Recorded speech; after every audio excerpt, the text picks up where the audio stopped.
What is going on, all you Pokemon collecting maniacs out there? This is Ryan, the Pika Pika Popeye, and here it is, the Scarlet and Violet lineup thus far. And as far as I'm concerned, unfortunately, these are a bunch of lambs being let out to slaughter. Now, it is no fault of their own. Unfortunately, no matter what, we are always going to compare these new Scarlet and Violet sets to the Sword and Shield era, and it's not really fair. I don't think we should do it. The Sword and Shield era is just very, very unique for a multitude of reasons. There was obviously a lot of things going on in the world which drove a lot of people back into the Pokemon hobby, which was awesome during the Sword and Shield era. We had those awesome alt art cards, like even the trainer gallery cards are on point. There's just so much coolness about the Sword and Shield era, and Scarlet and Violet doesn't have to one-up it. It just needs to be a solid era, but we will still, and I'm guilty of it, I will still compare the Scarlet and Violet sets to Sword and Shield. But with that being said, we're going to do a deep dive into a lot of these Scarlet and Violet sets. And when I was preparing for this video, I sat back and I thought about it, and I warehouse the top 20 singles cards from all of the sets that have booster boxes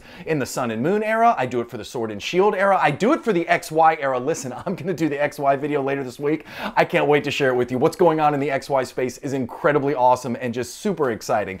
But I also do it for Scarlet and Violet. And for Scarlet and Violet, I include the specialty sets. And I don't show the Scarlet and Violet stuff because why would I share that information? It's kind of irrelevant. Everything's going through the Pokemon pop and flop. But when I sat back and thought about it for this week's content, I thought, you know what? Why not share it every so often? We can take a lot of learnings from this. As new sets come out, we can take learnings from how previous Scarlet and Violet sets have performed over the beginning of time, and we can start to layer them in. Now, there's some really exciting things in the Scarlet and Violet space, but there's also a little bit of things that give me angst. Twilight Masquerade, by the time this video comes out, it will have already launched full steam, and I'm not a huge fan of that set. There's a couple cards in there. I like that Eevee card, right? I like the Greninja, but outside of that, not a lot gets me excited. I don't know a ton about Shrouded Fable yet, but from what I've seen, not super excited about that one yet.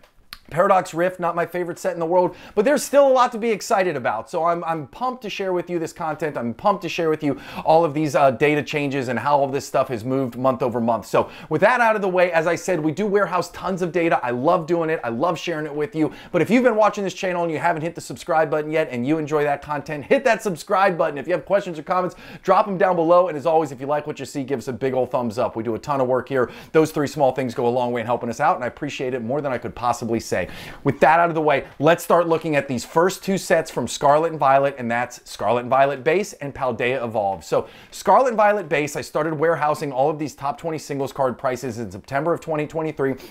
So Scarlet and Violet had already been out for quite a while. Now, what I will say, and my big takeaway from this was, look, even though it had been out for quite a while, even though it had already gone through the Pokemon pop and flop, it has still, from September to May, dropped 11% overall, and that poor Miriam card at the very top has dropped 43% from September till now, down to $25.35. And if you remember when this set first came out, that card was going for $100 all day long. Now, I will say, our base sets typically start off with the chase card being a trainer. You got Lily, right? You got Marnie, right? Now we have Miriam. And those cards, the other two, ended up in the $30, $40 range. I mean, who knows where they'll be further down the road. So there's probably a little bit of upside in that card, but I don't think it's coming anytime soon. If you have it, it's going to be a long, long wait to see that card appreciate in value. Now, what is exciting from the beginning of the Scarlet and Violet era is obviously Paldea Evolved. Unless you've been sleeping under a Poke Rock, you know, we all talk about Paldea Evolved. I talk about it. I'm super excited. I think that it is going to be a really solid set and a really great piece to collect further down the road.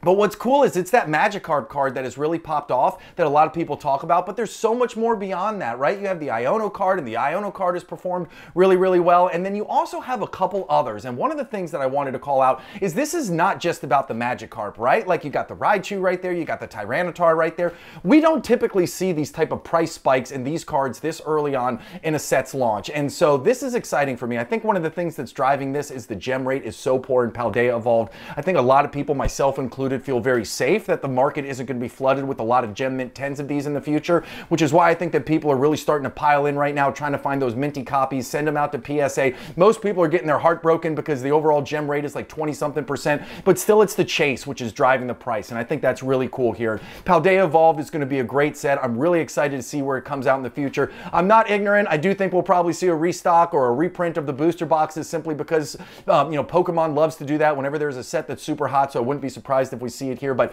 awesome set, awesome way to kick off with the number 2 set being as strong as Paldea Evolved. Now, The next ones we're talking about here are sets that need no introduction, at least Pokemon 151, the set that we talked about how Sword and Shield brought a lot of people back into the hobby, and I'm telling you, I hear it in the comments all the time, that people came back to the hobby just for Pokemon 151. It is an incredible set. It was absolutely just pivotal to Scarlet and Violet being as exciting as it has been, and then after that, or before that, we also had Obsidian Flames, which kind of fell flat in my mind. I really wanted it to be a Rockstar set, right? I kept saying, what is it going to be? And unfortunately, I'm not going to say it's another Darkness Ablaze because I do think it's a little bit better than that, but I certainly don't see this being that big Zard set that we all were hoping for. It has had some serious price regression. Over the last 8 months, the value of those cards have dropped 50%, which is huge. Those top 20 cards dropping 50% in 8 months is just nuts. And even those Zards at the top, they just can't seem to find their footing and get some big dollars behind them. Now,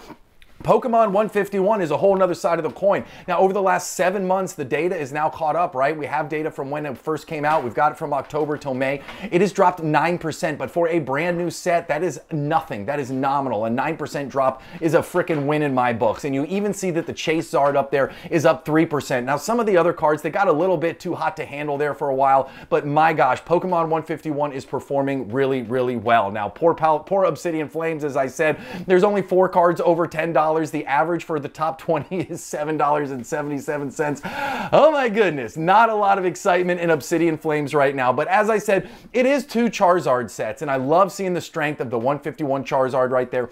One thing I'll say about it is, again, the gem rates are really hard. The gem rate for that 151 card is 37.9%, so that means out of all of the cards that have been sent to PSA, only 37.9% of them have received a PSA 10 gem mint, and there's a population of 5,104. I'm going to say it right now, that is a really high population for a card that is this new, that is less than a year old. And then you look at the Charizard from Obsidian Flames, even lower gem rate, right? 28.2%, that is really low. 3,250 of those in PSA 10s. That is a smaller number, obviously, than the one from 151. And I will say this, there's been like 13,000 of those Charizards sent in for grading. And again, only 3,250 of them have come back in a Gem Mint 10 holder. I think if there's any upside, that is where it's going to come from. I think it's going to come from the fact that that Obsidian Flames Charizard is a really hard one to grade, at least to get in the PSA 10 holder. So if there's any upside hidden in it, I think that that's where it's going to come from. It's still a Charizard. People are going to chase after it. The overall population probably won't be that huge, and it is a really tough grader. Now, the next ones that we're talking about, Paldean Fates and Paradox Rift. Another set Obsidian Flames like. Paradox Rift is down 49% in the last 6 months. Goodness, golly almighty, it is just absolutely getting dragged through the mud. You look at that Chase card up there, the Roaring Moon, right? That is down 93%. The number 2 card is down 70%. I mean, top to bottom, it is an absolute bloodbath in Paradox Rift. And, you know, one of the things I said too, not my favorite set. I get there was all kinds of cool play dynamics, and I think it really helped the game. But Paradox Rift, from a collecting and investing standpoint, certainly not something that got me excited. Paldean Fates, on the other hand, is performing really well. Now, obviously, Pokemon 151 has been out much longer. It's had much more time to drop. It was down 9%, I think, over the first 7 months, right? Then you look at Paldean Fates, it's only down 7% over the first 3 months. When you think about what we typically see in this Pokemon pop and flop type world, that is nothing to shake a fist at. That's actually a really strong performance, if you ask me. And one of the reasons I think it's doing it is because it's got some awesome cards in it. Like, I get it, we're a little Terra Charizard out, right? Like, it's the same design, different colors, but still, I mean, that thing is holding steady at $100. That shiny baby Pikachu has been on an absolute tear as of late. And then that Mew, after it went through that initial Pokemon pop and flop, look at it. It's been working its way back up the ladder. So Paldean Fates, to see this amount of strength this early in the cycle, I think is really encouraging. And again, Paradox Rift, not so much. I think there's a lot of risk there, but Paldean Fates, we need more time, but I'll tell you right now, it is looking pretty darn good. Now, the next one I'm talking about right here is the final one on the video, and that is Temporal Forces. Now, this is the first time I've talked about this set, simply because I was waiting for more data to come out, but it's only been out for 2 months. I have 2 months worth of data here.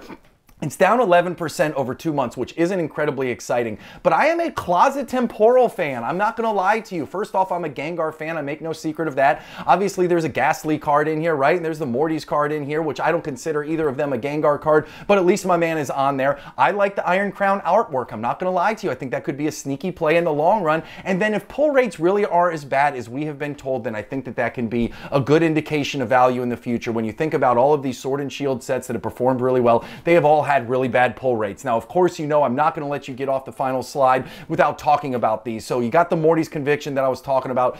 Big, I mean, do you remember that just got so silly? People were paying $100 for this card, which made absolutely no sense whatsoever, and it has since come back down. I'm not concerned about that drop. I think that is just things coming back into normalcy where it should be. The Iron Crown, I like seeing some strength out of that card. I love seeing that it's starting to flatten out, even starting to work its way back up a little bit after that initial Pokemon pop and flop. And then Raging Bolt right here. Hey, listen, it has got a strong little pop right there. I know that a lot of this is driven by gameplay, and I'm going to be honest with you, for whatever reason, that Raging Bolt artwork, I think it is pretty cool. I'm not going to lie to you. I love the fact it's got its light head above the clouds. It's got the lightning all around. It's got the purple. It's got the yellow. I think there's some really cool artwork, and I'm not going to lie to you. I'm actually pretty much a Temporal fan, and I'm going to pick up some booster boxes here in a little bit once they start to normalize in that 100 or sub 100 level, and I'm going to put them aside just like I did with Paldea Evolved, and just like I'm going to do with some of these other booster boxes as well. I think it's a great time to start looking at some of these Scarlet and Violet sets. Again, getting any booster box in the Pokemon space under $100